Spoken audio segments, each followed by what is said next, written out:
Le Journal de la Ville, le premier magazine de l'information provinciale.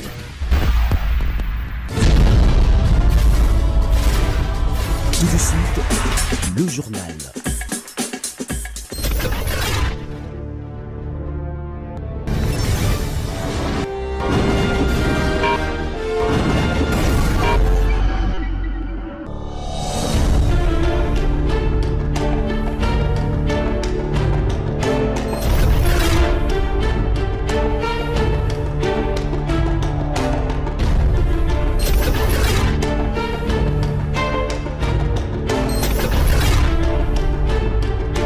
Bienvenue à cette édition rétrospective de la semaine du Journal de la Ville que nous vous convions de suivre avec beaucoup d'intérêt.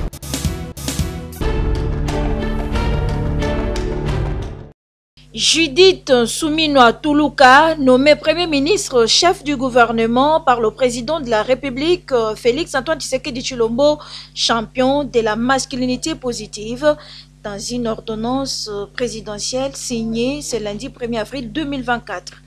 Présidence de la République. Ordonnance numéro 24/022 du 1er avril 2024 portant nomination d'un Premier ministre.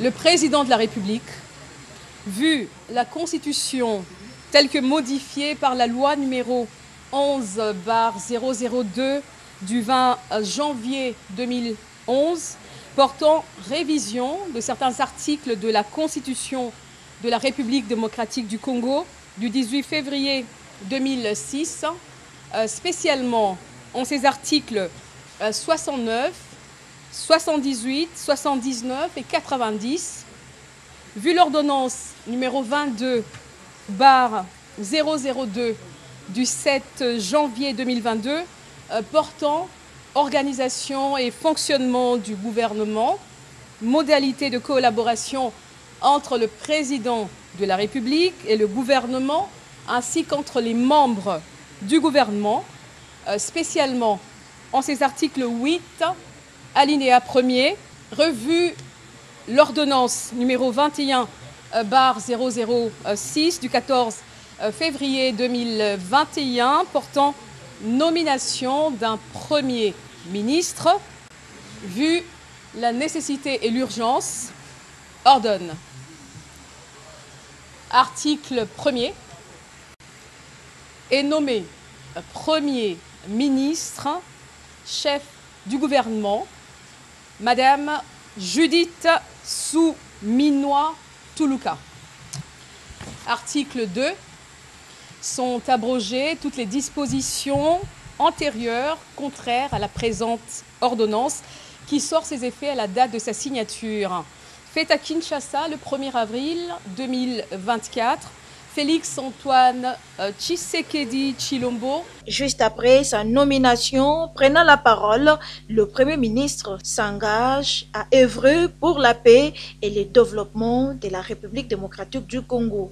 Pour commencer, je voudrais remercier Son Excellence M. Félix-Antoine Tshisekedi Tshilombo, président de la République et chef de l'État, pour la confiance qu'il me fait en me nommant Premier ministre. Je voudrais aussi rendre gloire à Dieu, le maître des temps et des circonstances, car c'est lui qui a voulu que ce soit aujourd'hui. Ainsi, je suis consciente de la grande responsabilité qui est la mienne. J'ai indiqué au chef de l'État qu'il pouvait compter sur ma loyauté pour l'aider à mener à bien le développement de notre cher pays, la République démocratique du Congo, et que nous puissions, sur base des 6 engagements qu'il a définis au moment de son investiture, travailler pour la paix et le développement en République démocratique du Congo, que le peuple congolais puisse bénéficier de ce pays, des ressources qui nous ont été données par le Seigneur. Il s'est dénoté que Judith Souminoa est la toute première femme ministre en RDC et est originaire du Congo central, province du prophète Tata Simon Kimbangu.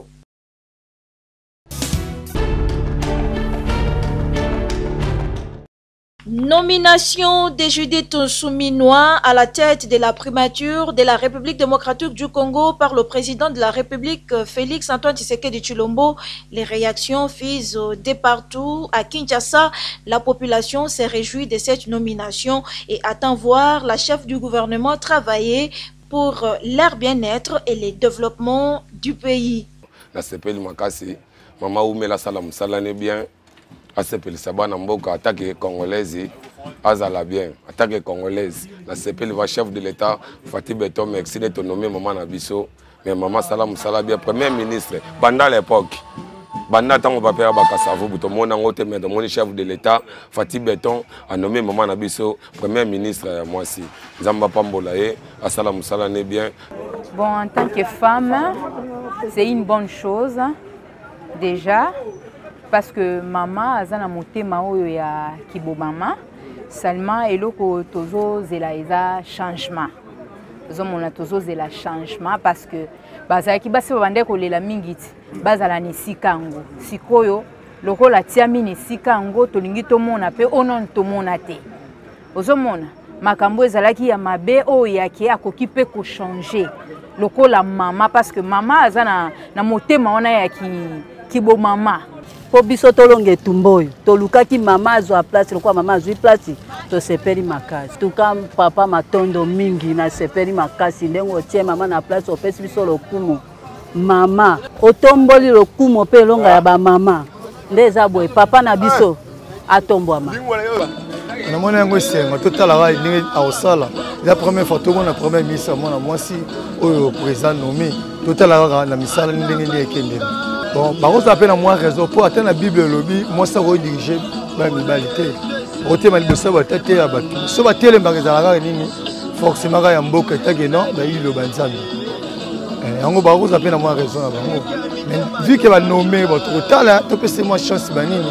Tel n'est pas en tout cas, na kumisa nzambe makasi papa. Na sepela makasi parce que Fati Penza a boulé Penza le quoi congolais.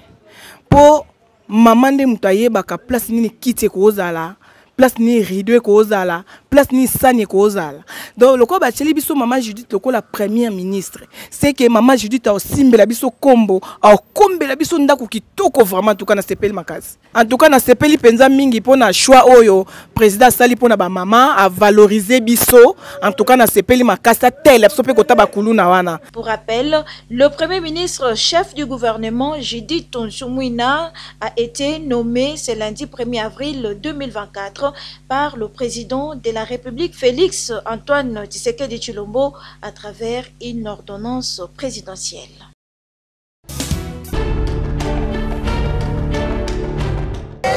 À l'occasion de la clôture du mois des femmes, les femmes de l'Union des patriotes nationalistes congolais IPENAC, parti cher à Corneille Mbala, membre du regroupement politique Action des Alliés pour l'essor du Congo AAEC, étaient dans les rues de Kinshasa ce samedi 30 mars 2024 pour dire non au génocide et à l'agression de la République démocratique du Congo par le Rwanda sous les labels du M23.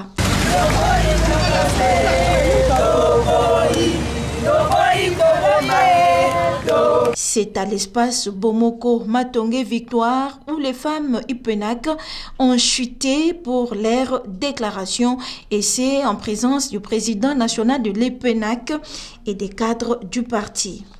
Non au génocide, non au viol, non aux tueries, non aux assassinats, non aux atrocités sur les femmes du Congo et plus particulièrement celles de la partie de l'Est de notre pays. Toute personne humaine doit savoir que sans la femme, elle ne serait pas venue au monde.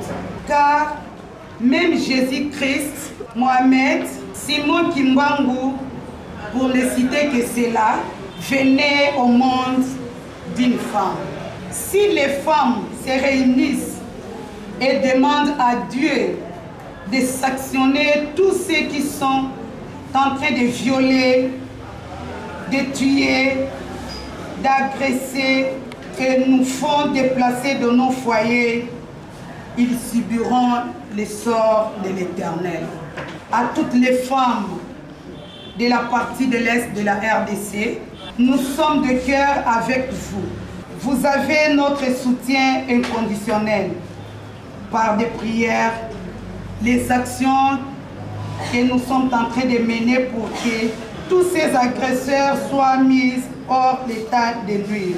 Prenons la parole à son tour, le président national de l'IPENAC, Corneille Mbala, a appelé toutes les femmes du parti et tous les membres de s'aligner derrière la vision du chef de l'État, Félix Antoine Tshisekedi Tshilombo, celle de travailler sans relâche pour la réussite de son deuxième quinquennat. Je crois que changement. Que le président de la République faut tout ça, ça y est. Faut tout ça, ça y est, de manière que Mboka est comme différent, il y a Oyo, mais tout ça n'a pas. L'Union des patriotes nationalistes congolais en action pour l'essor du Congo.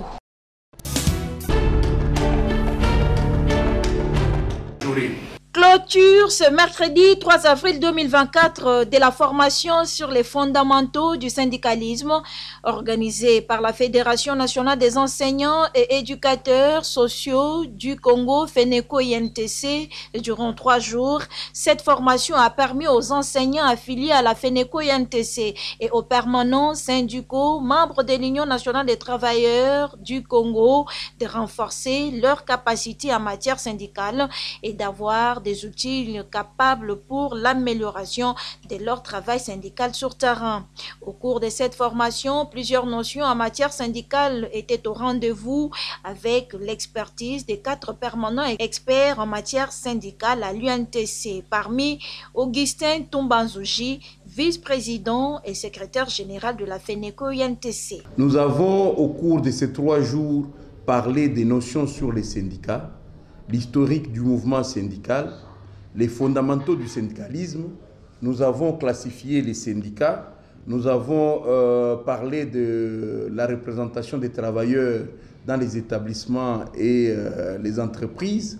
Nous avons parlé du fonctionnement de la délégation syndicale, rôle et compétences de la délégation syndicale. Nous avons parlé des finances syndicales et pendant ces 3 jours durant, le moral a été haut et l'essentiel a été communiqué. Avec toutes ces notions apprises en matière syndicale, les participants s'en sortent outillés et remercient les organisateurs. On a retenu beaucoup de choses. Comment est-ce qu'on devait respecter les contrats? Comment est-ce que les syndicats doivent se comporter vis-à-vis à l'entreprise? Comment est-ce que les délégués doivent aussi se comporter devant ses employés ou comment ses employeurs? Donc cette formation nous a beaucoup aidé à découvrir beaucoup de choses qu'on ne connaissait même pas.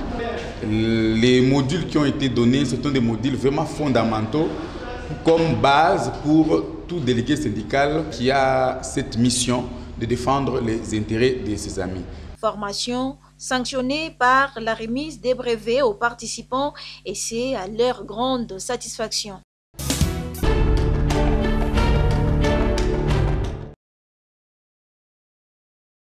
Le ministre de la Communication et Médias, Patrick Mouyaya Katemwe, demande au cardinal Fridolin Ambongo de clarifier ses propos qui apparemment soutient les Congolais qui veulent tuer d'autres Congolais fidèles catholiques. Il a dit au cours d'un briefing presse tenu ce mercredi 3 avril à la RTNC. C'est des propos qui sont extrêmement graves, venant d'un chef religieux de son acabit. Pourquoi je le dis?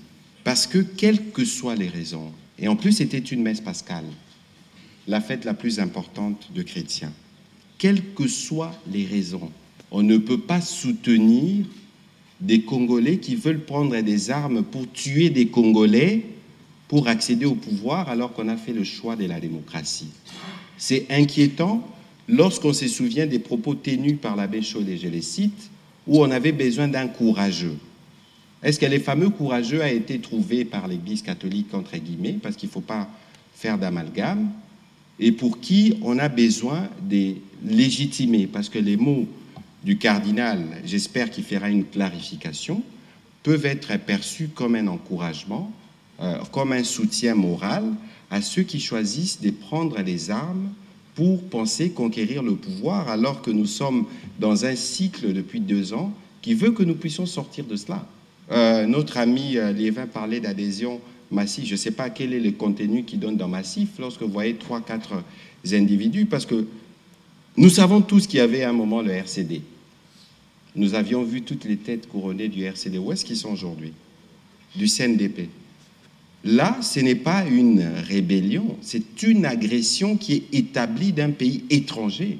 Que des compatriotes pensent qu'il faut se mettre sur celui qui tue d'autres Congolais, sous prétexte que ça ne va pas dans le pays, il y a un véritable problème. Pourquoi on fait des élections? J'ai aussi entendu toujours le cardinal dire qu'on a un budget d'à peine 3 milliards. Je suis désolé, mais qui est-ce qui prépare les notes? Nous avons atteint des records. Aujourd'hui, on parle de 16 milliards de budget. Regardez les contextes dans lesquels nous sommes, l'immense travail qui est fait dans les secteurs de la santé et de l'éducation. D'ailleurs, l'Église catholique est partenaire dans l'éducation. Alors, il faudrait pas... Et de la santé. Alors, il ne faudrait pas donner l'impression que les Congos avaient tout il y a 15-20 ans. Maintenant, il n'y en a pas. Et cette manière de parler du gâteau, c'est quoi le message que le cardinal veut planter dans l'imaginaire collectif?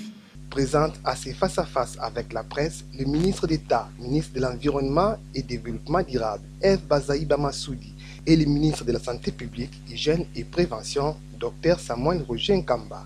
Il faut noter que le sujet principal était la masculinité positive en RDC, avancées enregistrées et perspectives dans les secteurs de l'éducation, la santé et l'autonomisation de la femme.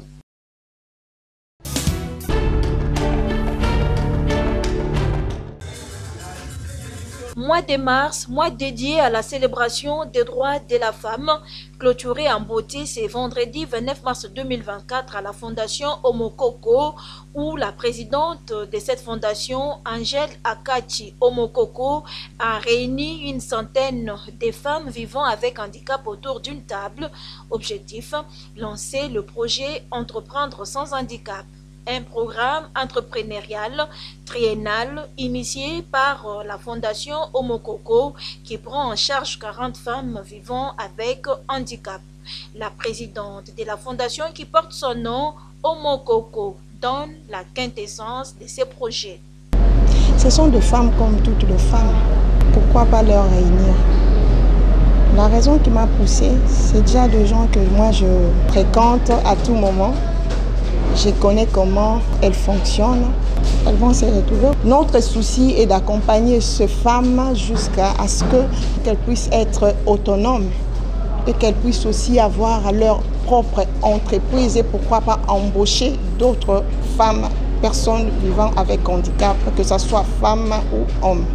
Et le DGA de l'ANADEC qui a lancé ce projet Entreprendre sans handicap revient sur son opportunité. C'est une très bonne idée, c'est à féliciter. Au niveau de l'ANADEC, l'Agence nationale de développement de l'entrepreneuriat congolais, j'ai tenu à être ici pour leur dire que l'ANADEC soutient tout porteur de projet ou toute porteuse de projet comme ces dames.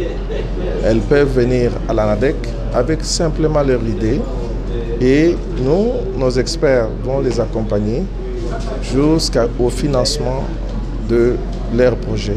La Fondation Omokoko, debout pour la cause des handicapés physiques.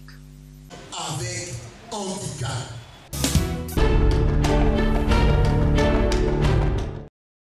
Lors de son passage dans les installations du magazine Le Journal de la Ville, l'élu de la Tchangou, honorable Richard Mounambou, n'a pas manqué de remercier l'équipe rédactionnelle pour son accompagnement pendant la période électorale. Vous remercier parce que vous savez que avant même la période de la campagne électorale commence, je suis passé par ces plateaux. Et je vous avais dit que je suis candidat à la Tchangou. Et je me rappelle, il y a une question qui m'a été posée, celle de savoir, Tchangou étant un grand enseignant, est-ce que Maître Richard, saurez-vous faire face? Je crois que je suis sincère vis-à-vis de moi-même. Je vous avais dit que je mets des pieds sur le sol. Je vais battre campagne et je vais réussir. Personne n'y croyait que non, les élections devraient avoir lieu. Mais dans ces plateaux que je vous ai confirmé que non, le chef de l'État va ouvrir sa campagne aujourd'hui, c'est que tout ce qu'il parlait de gauche à droite n'avait pas raison. L'actualité oblige, cet élu du peuple est revenu sur les défis majeurs qui attendent la nouvelle chef du gouvernement. Moi, j'ai retenu quelques mots de sa première allocution, qu'il y a un défi qui l'attend. Vous savez que notre pays est en guerre. Parce que, comme je le cesse de le dire, il ne peut y avoir un développement sans la paix. Donc, pour moi, la première des choses, il faut s'attaquer à la guerre. Chercher comment exterminer la guerre de l'autre côté. Ça, c'est la première mission. De deux, étant une maman avec un cœur, il doit s'attaquer au social. Trois, la sécurité. Nous sommes dans la ville de Kinshasa. Je suis élu de la Tchangou. Mais à Tchangou, il y a une insécurité à l'outrance que vous n'avez aucune idée. Donc la dame a l'obligation de s'attaquer pour que la population quinoise, la population de la Tchangou, vive dans toute sa quiétude. Par ailleurs, il lance un message à sa base. La population de la Tchangou et du plateau de Bateke. Voilà mes deux mains sur le cœur pour vous dire que je vous suis tellement reconnaissant. Vous m'avez fait confiance. J'attends de vous de cahier de charges. L'honorable Richard Mona et grand notable Teke Umbu a salué la reconnaissance, la considération et l'implication personnelle du chef de l'État, Félix Antoine Tshisekedi, pour la restauration de la paix dans le plateau de Bateke.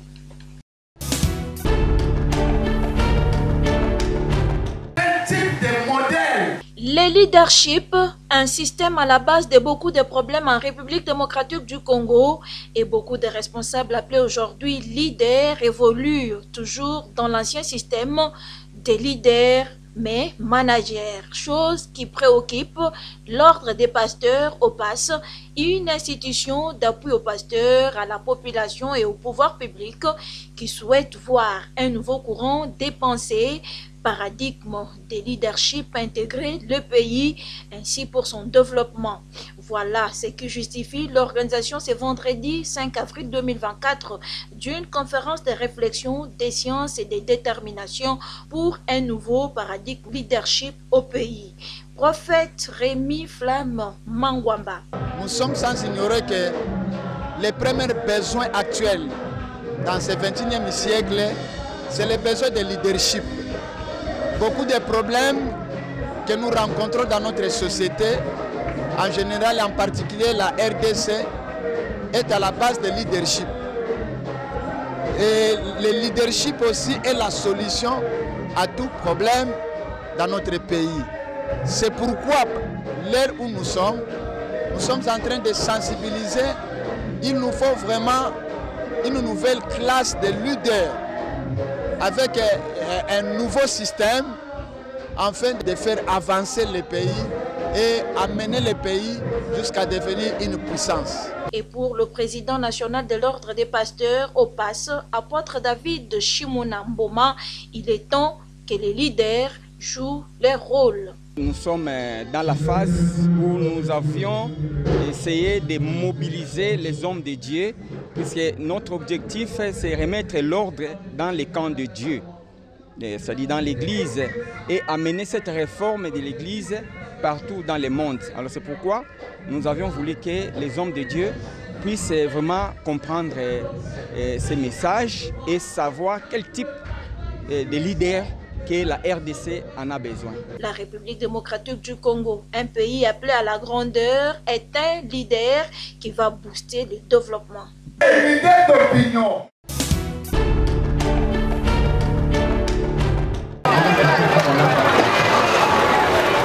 64 ans, ça se célèbre. 2 avril 1960, 2 avril 2024, 64 ans, jour pour jour, qu'arrivé à Kinshasa, capitale de la République démocratique du Congo, dans l'église kimbangiste Matadi Mayo, le corps de Papa Simon Kimbangu, fondateur de l'église kimbangiste, venant de la ville de Lubumbashi, à l'époque Elisabethville, dans la province du Haut-Katanga, où ces prophètes, considérés par ses fidèles comme un envoyé spirituel congolais, avaient rendu l'âme le 18 octobre 1951 dans la prison militaire d'Elisabethville, aujourd'hui Lubumbashi, à l'âge de 64 ans. C'est mardi 2 avril, jour historique pour tout fidèle kimbanguiste.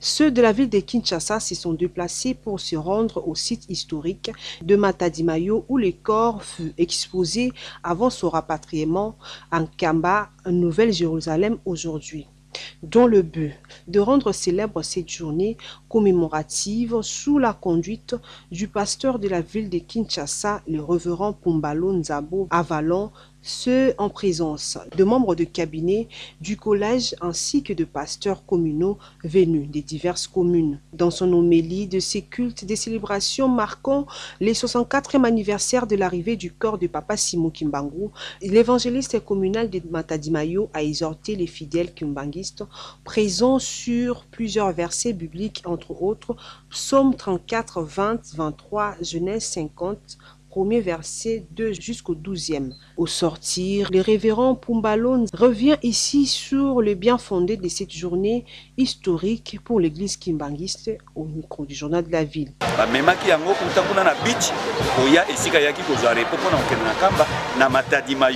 Les 2 avril wana mokolo mouvement ya la surveillance ebimaki nde yango wana po ete bato bazalaki préparé mpona kosécuriser nzoto ya tata Simon Kimbangu bayini batia desordre te bameka te awa ezali site oyo makambo ya minene esalama. Au cours de cette célébration, le groupe théâtral kimbanguiste GTK a presté en donnant un spectacle racontant ainsi comment le corps était arrivé ces jours-là.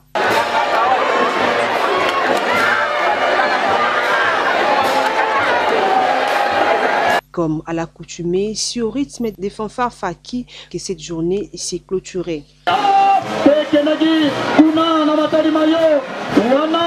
Pour rappel, Simon Kimbangu devient prédicateur dans les années 1920 et fonde en 1921 en Kamba un mouvement religieux qui donnera naissance au kimbanguisme. Arrêté et jugé, il meurt après une longue détention d'une trentaine d'années. Son action a généré l'émergence de cette église kimbanguiste qui perdure et rend visible également un mouvement de nature plus politique contre le pouvoir colonial qui a pris ensuite d'autres formes.